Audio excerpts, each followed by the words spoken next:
Bismillahirrahmanirrahim. Kız деген көчөт сыяктуу. Kızды birinci ата эне өзүнүн үйүндө өстүрөт, андан кийин күйөө көрөт.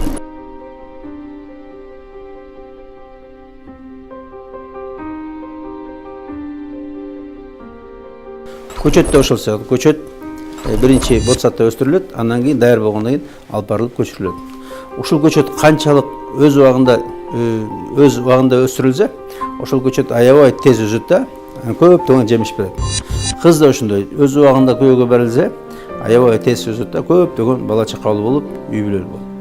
Кыз кичинекей көчөт сыяктуу жаш кезинде берилсе, жаш көчөт тез тамырлагандай аябай тамырлайт.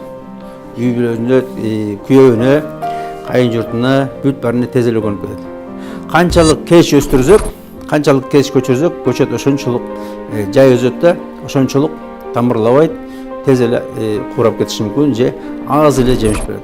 Кыз да ошондой. Көпкө чейин күйөөгө берилбесе, же ар кандай жигиттер менен жүрө берсе, анан күйөөгө берилсе, кийин төрөбөйт, кийин ошо үйгө көнбөйт, ошо тез эле ажырашып кетет. Ошон үчүн кызды өз убагында бериш керек.